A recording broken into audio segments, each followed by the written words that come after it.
Okay po, topic po natin ngayon para sa edad 40 pataas. I'm sure marami kayo napapansin pag edad 40, 50, 60, yung mga pagbabago sa katawan, panghihina ng katawan, at syempre lahat tayo darating dito, nagkakaedad. Pero magugulat kayo sa mga sintomas. Diba? Unang-una, mapapansin nyo, lalo na pag 50-60, parang lumiliit yung muscle ko. Ano ba nangyayari? Parang nagsasag yung skin para bumabagsak dito. Parang nakakalbo siya, di ba? Tapos makikita mo ang itsura mo sa salamin, di ba? Dati maayos, diretso. Ngayon, bakit parang nagsasag yung skin, bumabagsak yung lumiliit yung muscle.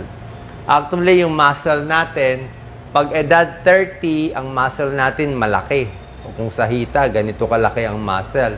Pag edad 50, halos ganyan na lang yung muscle, liliit na siya. Pag edad 65, maliit na lang. Halos 50% ng muscle mass natin nawawala pag edad. At dahil dito, mapapansin nyo, parang hindi ka na makaakyat ng hagdanan, mas mahirap na tumayo pag umuupo, mas masikip na yung katawan, so lumiliit yung muscle mass natin. Kaya mamaya tuturo ko yung mga tamang pagkain dapat nyo kainin para ma-maintain yung lakas ng katawan natin. Kasi lahat talaga nag-iedad, humihina. Yan ang normal path. Bukod dito sa panghihina, syempre iba nakukuba din. Pag lalo nakukuba, hirap din huminga. Bukod sa muscle na humihina, ibang parts ng katawan natin may apektado din. Puso.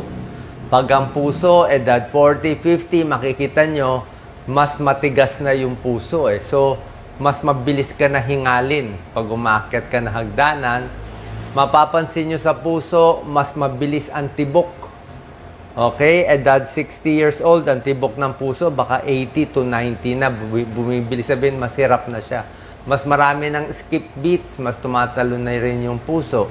Yan, kahit sa pulso, nag-iiba na siya. Sa high blood, tumataas din konti. So, humihina ang puso, tumitigas yung mga ugat natin.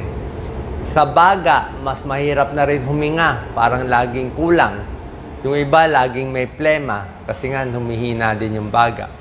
Sa tiyan, marami nagbabago sa tiyan. Yung panunaw mo, ayaw nang matunaw, lagi nang tuyo ang bibig. Diba? Ang laway ng may edad, kumukonti.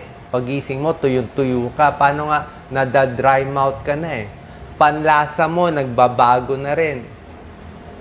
Paningin mo, nagbabago na rin. Kailangan mo may shades. Diba? Mabilis masilaw, laging tuyo dito, mas nag-GERD ka na. Yung tiyan mo, hirap na matunawan. Bakit? Kumukonti yung digestive enzymes eh. Yung dumi, mas matigas. Mas matigas ang dumi pag tumatanda. Bukod dyan, baga, puso, tiyan, pati utak natin. Nakikita nyo, pag nagkakaedad, 50, 60, 70, mapapansin nyo, hindi mo na mabanggit yung gamit. Palagay natin, tingnan mo to. Ano nga tawag dito? Ito yung takip. O, puro ka na lang, ano nga yun? Ano nga yun? Nakita mo yung kaibigan mo, hindi mo na masabi yung pangalan niya. Parang meron kang 1 second delay. Bakit? Humihina na yung utak natin. May mental fog. Kaya kailangan pinapractice ang utak. Okay?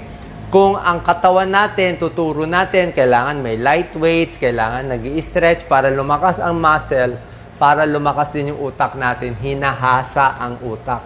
Paano hinahasa? Di mag-compute kayo, mag-crossword puzzle, mag-aral lagi, di ba? O, wag lang yung puro entertainment. Kasi pag puro entertainment, chismis lang, hindi gumagana yung utak. Dapat yung nag-iisip ng kailangan ng utak natin. So, yan ang mga pagbabago sa katawan. Wala tayong magagawa. 40, 50, 60, mararamdaman nyo yan. At magugulat kayo, Dok, paano ko ayusin? Actually, yan ang mga age ko. Yan ang gusto kong ayusin din. Kunin muna natin sa pagkain. Okay? Number 1 na pwede nyo kainin, itlog. Okay? Itlog, napakaganda, high-protein food ang egg. Ito, nililista ko. Ang itlog, mataas siya sa protina, lalo na yung egg white. Yung egg yolk, pwede rin naman, wala namang kaso, unless siguro sobra taas ang cholesterol mo.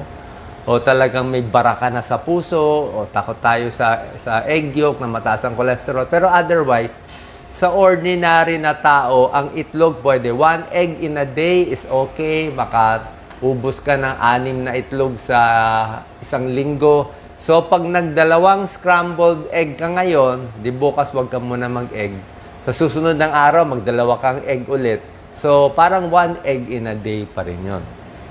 Ang itlog, marami siyang vitamina, mineral na wala yung iba. Marami siyang vitamin B, meron siyang vitamin A, meron siyang calcium, meron siyang iron. Pero ang itlog, meron siyang vitamin D. Vitamin D, yung pag nagpapaaraw tayo, vitamin D, meron yung itlog. Ang itlog, meron siyang choline.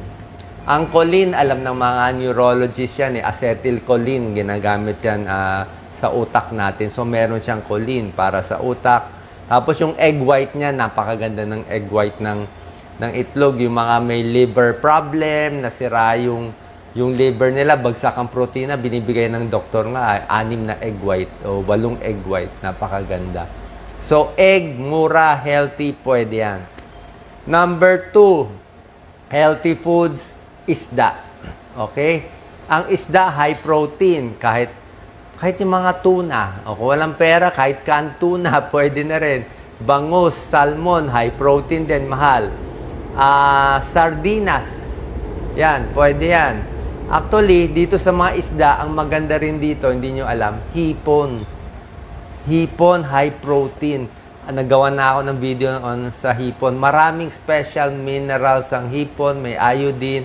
Ang hipon maganda, low mercury content, safe siya. Diba? Tsaka hipon, hindi siya nare-red tide.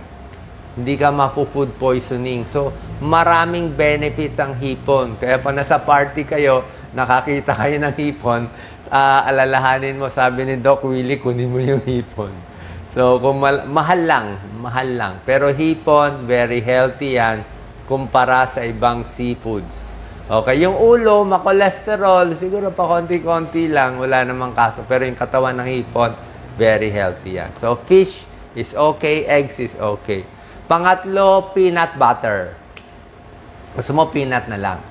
Pero sa Africa, kahit i-research nyo sa Africa, di ba, ang papayat na maraming malnourished doon. Yung mga aid workers, yung mga tumutulong, mga nagre-rescue doon sa mga bata, pinapakain nila sa malnourished na bata, peanut butter. Yan ang pampataba, pampalakas nila. Peanut, healthy protein, high protein. Biro mo, nuts yan eh. Okay?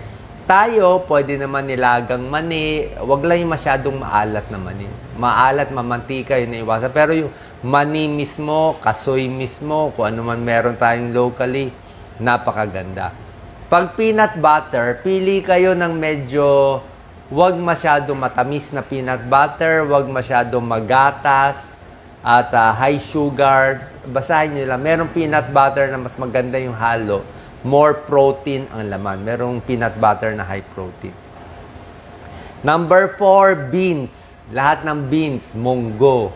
Diba? Mga green peas, yung nilalagay sa halo-halo na beans. So, mga munggo, lahat yan napakaganda. High protein at gulay pa. Diba? Gulay, puro vegetable protein tayo. Ayan, oh. Egg, fish, beans. Diba? Hindi naman baboy baka yan eh. O, gulay, may protein rin. Papakita ko. Soybean, tokwa. Ang taas ng protein ng tokwa. Tokwa, tofu, hindi ko sinabi taho Taho, ang daming asukal eh. Konting-konting asukal lang.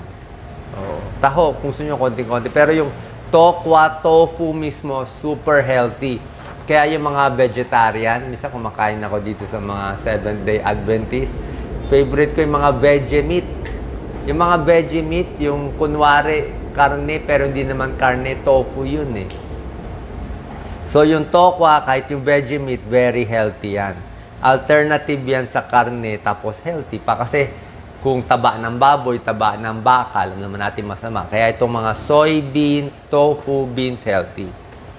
Pagdating dito na sa karne mismo, okay? Karne na pag-uusapan natin. Maraming klaseng karne, di ba? May beef, May chicken, ito may goat pa nga dito sa na-research ko, may kambing, may iba't iba, o may rabbit pa, yung mga duck at iba pa.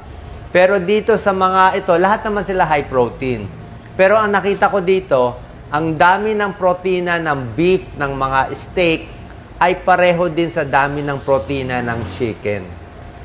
So, yung white meat ng manok, pwede na yun. Mas safe pa rin yung manok kaysa sa puro baboy at baka. Especially, sa tulad ko, kami mga lalaki na may prostate problem, di ba? Kaming mga lalaki na may prostate problem, lumalaki yung prostate, takot kami yung prostate, maging masamang bukol, di ba? Takot kami. Yung beef, binabawasan. I'm sure hindi nyo pa naririnig to. Turo yan ng urologist ko. I-check nyo rin sa mga medical research. Basta may prostate problem, huwag masyado maraming steak, huwag masyado maraming beef. Pag sinobrahan mo, masama sa prostate, di ba? Pero pag isa-isa lang, wala nang problema. Beef steak, paminsan-minsan. Yung araw-araw steak, hindi rin maganda. Tsaka pag high protein, nakita nyo naman, pwede rin masira yung kidneys masyado. Yung chicken, yung manok, nilagang manok, sabaw ng manok, mas okay yun. Mas gentle sa kidneys, mataas din yung protina, pampalakas. Nalala ko nga si Manny Pacquiao dati meron siyang kalaban nung talagang height niya na may kalaban siya na magagaling. Ang kinakain niya nun, nilagang manok, nakita ko yun. Kanin, di ba? Tsaka gulay, tsaka manok. Kasi chicken, very healthy. Okay? Next, pwede rin ang oatmeal. Yan, maganda oatmeal. Di ba? Puro healthy tinuturo sa inyo. Ang oatmeal kasi, pampababa ng cholesterol. Proven yan. Oatmeal everyday sa umaga, bababa cholesterol nyo. Kung may problema kayo sa cholesterol, mag-oatmeal kayo. Everyday, bababa ng 25 points ang cholesterol nyo. Baka matanggal nyo pa yung gamot nyo. Pag nag-normal ng cholesterol nyo, balik kayo sa cardiologist nyo. Baka sabihin niya, hindi mo na kailangan yung atorvastatin, simvastatin, nakuha mo sa oatmeal. Okay? Si Doc Lisa dati nag-oatmeal, kaya lang nagugutom eh. Gusto niya minsan kanin. Yan. Kanin, pampataba. Pero kung kaya niya lasa ng oatmeal, okay yan. Vegetable protein, also very nice. Ano bang vegetable sources of protein na mataas? Diba? Gulay. Spinach, may protina, broccoli at cauliflower. Spinach, broccoli, cauliflower, 45% yung mga protein sources yun matataas. Mushroom, matataas din. Pero yung mga kangkong natin, pwede na rin yan. So, broccoli, cauliflower, spinach, basta green leafy, high iron, high protein, pwede na. Pagdating sa seafoods na favorite ninyo, ito favorite ninyo, babanggitin ko yung seafoods. Shrimp, hipon, tahong, gusto nyo tahong, di ba? Crabs, alimango, tulya, clams, scallops, lobster. Ang dami. Okay ba ito lahat? Hindi natin kaya lobster, mahal yun eh. Huwag na natin isama sa listahan. Ang gusto ko dito, yung shrimp pa rin. Nakita ko mas safe ang hipon, mas okay siya. Yung crabs, ma-cholesterol yung taba ng Pwede pa, minsan-minsan, yung pinakalaman lang. Ang tulya, ang problema ko sa tahong. Okay? Sa tahong, mataas din ang protein ng tahong. Healthy ang tahong, masarap ang tahong. Kaya lang, ang problema sa tahong, syempre, nasa dagat siya, nakukuha niya yung dumi. Minsan may red tide. Lalo na kung tumatanda na tayo, papunta na sa senior, may red tide eh. So, baka matsambahan tayo na hindi na-test, napakain ka ng 10 tahong may red tide, magtatai tayo, ma-hospital, madedextrose, baka tayo matsambahan lang. Kaya kung kakain kayo ng tahong, safe source at mga 2-3 piraso lang. Okay? So, yung hipon, mas magandang source ang protein. Tulya, I think safer, pero ganun pa rin. Konti lang. How much protein do you need? Ito, ano na mga sources? Ito na nga binanggit ko. Itlog, merong chicken, merong tofu, merong yan. Yan naman iba, mga monggo, merong gulay, at iba pa. Bukod sa pagkain, ano pa kailangan natin para lumakas? Wala tayong choice pag tumatanda tayo. Ito pa napapansin ko, sumisikip ang katawan. Para tayong plastic na nakabalot. Masikip lahat. Yung fascia, masikip. Dati, kaya mo todo-todo. Ngayon, parang kulang. Dati, kaya todo taas. Ngayon, parang masikip. Dati, yung leeg maluwag. Ngayon, masikip. Dati, kaya ko mag-squat. Ngayon, parang ayaw na mag-squat. Diba? Pasikip ng pasikip yung katawan. Pati yung likod. Dati, yung likod natin, gumaganon na ngayon. Yung likod, subukan niya magpulot. Diba? Pag may edad na, hindi na nga makapulot. Paano? Ayaw na mag-bend eh. Ayaw na mag-bend yung likod natin eh. So, ang gagawin natin, dahil masikip ang katawan, sa umaga, kailangan may stretching tayo. Okay? May stretching. Isang shortcut kung kayo sumasayaw, nagzuzumba, yung mga ganyan, dancing, yun, pinakamaganda yun. O, sama kayo sa ganun. O, kasi baka boring itong mga calisthenics sa inyo eh. Boring yung ganito sa inyo eh, di ba? O gusto nyo talaga yung mga dancing with music, pwede yun, maganda yun. Yung mga tai chi, maganda rin yun, yung sa ibang bansa, ginagawa nila. Tapos, pagdating sa muscle, maraming ways. Pag tumatanda na, ang gusto kong squat, ganito na lang. May silya, tatayo ka, uupo, tatayo, uupo. Pero upo ka sa silya, tapos tatayo ka, uupo ka. Bakit ganong squat ang gusto ko? Kasi yung normal squat, baka hindi nakayanin ng edad 50, 60 pataas eh. Kasi pag nag-squat ka na mababa, yung tuhod mo mape-pressure. Mabigat, malaki ang tiyan. Maliit na ang muscle, tapos nag-squat ka, mamaya bumagsak ka, bumigay yung tuhod. At if pag silya, upo, tayo, gawin mo 10 times, mapapagod kayo. Hindi siya madali. Tapos, meron kayong tiptoe. Alam niyo naman yung tiptoe, di ba? So, hawak kayo sa silya, mag-tiptoe kayo. Isang paraan din naman, habang nakatayo ka, hawak ka sa silya, yung paa mo, ginaganon mo. Ayan, pinapa-right mo. Ayan, 10 times. Patalikod yung paa mo, 10 times. O, paharap paa mo. O, stand in one leg. Maganda rin yun. Yung tatayo ka, one leg, ganyan. No? Pero maganda, may konting hawak. Just in case matumba ka, may hahawakan ka. O, practice nyo lang. Lahat yan importante. Tulad na sinabi ko, lumiliit yung muscle natin. Pag weights, gusto ko light weights lang. To 3 pounds, 2 pounds, 3 pounds. 4 pounds, pwede na yan. Yung ganito lang. 10. Kala nyo madali. Ganyan, mamaya. Oh. Okay. Tapos yung exercise, meron ding wall push-up. Gusto ko rin wall push-up. Yung tunay na push-up, tingnan natin kung kaya nyo. Kung kaya nyo, very good.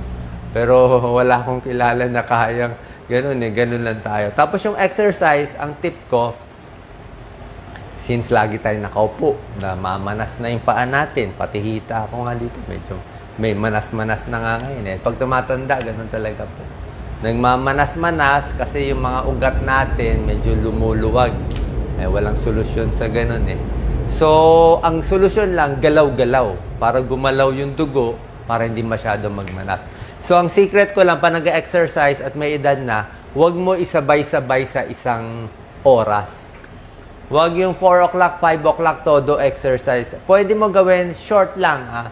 Sa umaga, 10-15 minutes exercise. Tapos trabaho ka, computer. After 2 hours, konting exercise na naman. Tapos, balikan na naman sa computer, whatever work mo.